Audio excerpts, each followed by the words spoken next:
2022 में होने वाले विधानसभा चुनाव में अभी वक्त है, लेकिन सियासी पार्टियों ने अपनी रणनीति बनाना शुरू कर दिया है। उपचुनाव के बाद इस रणनीति पर अब विपक्ष पूरी तरीके से अमल कर रहा है, खासकर तब जबकि देवरिया में त्रिपाठियों की लड़ाई में बीजेपी के त्रिपाठी जी जीत भी गए और इससे एक धारणा बनी, बीजेपी को अब 2022 में पंचम तल की गद्दी से बेदखल करना है, तो उनसे खास वोटर्स को अपने पाले में लाना होगा, तभी जीत पक्की हो सकती है। इसके लिए विपक्ष कुछ पहले ही अपनी रणनीति पर अमल कर चुका है और अब बीएसपी भी इसी रास्ते पर निकल पड़ी है। यूपी में बदली सियासत की रणनीति, सपा बसपा और कांग्रेस का हुआ मोहभंग, ब्राह्मण और मुस्लिमों पर अब नहीं रहा भरोसा, उपचुनाव के नतीजों ने बदला नजरिया, अब तेज होगी पिछड़ों की राजनीति। सियासत हर पल अपनी रफ्तार बदलती है, बदलती ही चली जाती है। बदलती सोच की बयार पर यूपी की राजनीति भी दांव खेल रही है। दिल में जगह बनाने की जद्दोजहद उस समुदाय के वोटर्स को समझाने का प्रयास है कि वो उनके प्रति जवाबदेह है, उनके अपने हैं, उनके सपनों को रास्ता दिखाएंगे। सबूत चाहिए तो सबूत दे रहे हैं, इसलिए यूपी में सभी पार्टियों के नीति नियंताओं के तौर पर अति पिछड़ी जाति से आने वाले नेताओं पर भरोसा जताने का दौर जारी है। और पार्टियों की तरह बीएसपी ने भी प्रदेश अध्यक्ष के तौर पर भीम राजभर पर एतबार किया है। तो सोच में ऐसा परिवर्तन क्यों हुआ? तो इसके लिए उपचुनाव में आए नतीजों पर ध्यान देना जरूरी है। यूपी में 7 सीटों पर हुए विधानसभा उपचुनाव के नतीजे बीएसपी के लिए किसी बुरे सपने से कम नहीं हैं। 7 सीटों पर हुए उपचुनाव में बीएसपी को एक भी सीट नहीं मिली और तो और पार्टी के वोट शेयर में भी काफी गिरावट आ गई। खास बात यह रही कि कई कोशिशों के बावजूद मायावती को बड़ी संख्या में मुस्लिम वोट नहीं मिले। उपचुनाव के नतीजों से गुस्साई मायावती ने फौरन बसपा के प्रदेश अध्यक्ष मुनकात अली को पद से हटा दिया। अति पिछड़ी जातियों में बीएसपी की सबसे ज्यादा पैठ राजभर समुदाय में मानी जाती है। देखिए, ऐसा है कि उत्तर प्रदेश में जो जातीय समीकरण है, अब वो समीकरण नहीं रहे। अब जाति वाली राजनीति खत्म हो रही है। इस बात को शायद बसपा पहचान नहीं पा रही है और इसका श्रेय, जो जातीय राजनीति खत्म होने का जो श्रेय है, वो कहीं ना कहीं बसपा को ही है। 2007 में जब उन्होंने बहुजन से सर्वजन का फार्मूला और सोशल इंजीनियरिंग पेश की थी, जिससे उनको कामयाबी मिली, तो ऐसे में मेरा ऐसा मानना है कि बसपा राजभर समाज के प्रदेश अध्यक्ष बनाए या किसी दूसरे समाज का प्रदेश अध्यक्ष बनाए, जब तक पार्टी की जो साख है फिर से वो वापस बहाल नहीं होती है और अच्छे कैंडिडेट के लिए वो अपने दरवाजे नहीं खोलती हैं, मुझे नहीं लगता कि उनको उत्तर प्रदेश में कामयाबी मिलेगी।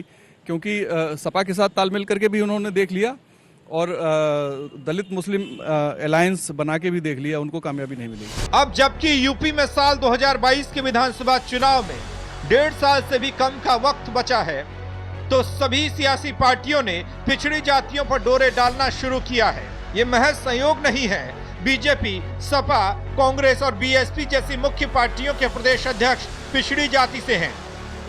बीजेपी के प्रदेश अध्यक्ष स्वतंत्र देव सिंह कुर्मी जाति से आते हैं। इसी तरह सपा के प्रदेश अध्यक्ष नरेश उत्तम भी पिछड़ी जाति से आते हैं। वहीं कांग्रेस के प्रदेश अध्यक्ष अजय कुमार लल्लू सेंथवार पिछड़ी जाति का प्रतिनिधित्व करते हैं। तो ऐसा क्यों हुआ कि सभी पार्टियों ने पिछड़ी जातियों के नेताओं पर एतबार करना शुरू किया? दरअसल इसके लिए देवरिया विधानसभा उपचुनाव पर गौर फरमाना होगा।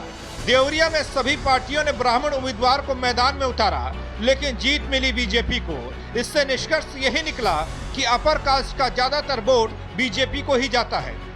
अब बीजेपी से टक्कर लेनी है तो पार्टियों ने बीजेपी से अन्य पिछड़ी जातियों को खींचने की रणनीति अपनाई है कि हम वोट पाने की गरज से सिर्फ किसी एक जाति या धर्म को आगे बढ़ाएंगे या तुष्टीकरण का काम करेंगे, तो निश्चित तौर पर वो सरकार नहीं बना पाएगा। सिर्फ प्रदेश अध्यक्ष किसी विशेष जाति या पिछड़े वर्ग का बना देने की वजह से क्या उस पार्टी की कनेक्टिविटी जो है वो हो जाएगी कि हमारे जाति का एक प्रदेश अध्यक्ष बना दिया गया, भले आपने कभी जिंदगी में उनके लिए काम न किया हो? तो ऐसी नज़ीर हमें नहीं लगता है कि हो सकती है। अब वही पार्टी चुनाव जीतेगी जो प्रदेश के मुद्दों पर, देश के मुद्दों पर, विकास के कार्यों पर अपना फोकस करेगी और वोट मांगेगी। उत्तर प्रदेश में सबसे ज़्यादा आबादी पिछड़े वर्ग की है, जो 56% के करीब है, और पिछले चुनाव में सबसे ज़्यादा मत भारतीय जनता पार्टी को उस समाज का मिला था, और यही कारण था कि समाजवादी पार्टी जो विशाल बहुमत से सरकार में थी वो विपक्ष में चली गई। तो जाहिर सी बात है कि सपा बसपा जो जातिवादी पार्टियां हैं वो इस पर फोकस करेंगी, लेकिन कांग्रेस पार्टी जो सबको साथ लेकर चलती है वो संपूर्ण समाज के लिए, किसानों के लिए, बेरोजगारों के लिए, नौजवानों के लिए, इन सब इशू को लेकर के आगे बढ़ेगी। और यही एकमात्र रास्ता है उत्तर प्रदेश के 23 करोड़ जनता के बारे में जो पॉलिसी बना करके आगे चलेगा, वही पॉलिटिकल पार्टी सफल होगी और वो उन्नति और प्रगति और विकास कर सकती है प्रदेश का। मायावती जी अपने पार्टी को अपने ढंग से ही चलाएंगे, हर पार्टी का अपने चलाने का ये उनका वो है कि वो किसको अध्यक्ष बनाती हैं किसको नहीं। पर उत्तर प्रदेश में योगी आदित्यनाथ के नेतृत्व में भारतीय जनता पार्टी की सरकार जो जनहितैषी कार्य कर रही, जनता के बीच में जा रही, और जो पैंडेमिक काल में हमने जनसेवा की है, उसकी वजह से उत्तर प्रदेश में विपक्ष नाम की चीज ही नहीं रही। केवल जातियों के इधर से उधर अध्यक्ष बदलने से यदि चुनाव जीते जाते तो इस उपचुनाव में भी लोग चुनाव जीत के आते। जनता का पूर्ण आशीर्वाद, पूर्ण समर्थन योगी आदित्यनाथ के साथ है, और हम जनहित के कार्य कर रहे हैं, जो जन के हित के कार्य कर रहे हैं। उस तरह पूरी भाजपा जनता की सेवा में लगी है। योगी आदित्यनाथ के नेतृत्व पर जनता का विश्वास बना हुआ है। हालांकि विपक्षी पार्टियों के लिए ओबीसी में सेध लगाना आसान नहीं होगा। कई छोटी पार्टियां इसी आधार पर बनी हैं और ये पार्टियां बड़ी पार्टियों से गठजोड़ करती हैं, कर भी रही हैं। बीजेपी ऐसी पार्टियों के साथ गठजोड़ कर कई सीटें जीतने में कामयाब हुई है। 2014 के लोकसभा चुनाव, 2017 के विधानसभा चुनाव, 2019 के लोकसभा चुनाव और बिहार विधानसभा चुनाव में भी बीजेपी ने स्थानीय स्तर की पार्टियों से गठबंधन किया और कामयाबी पाई।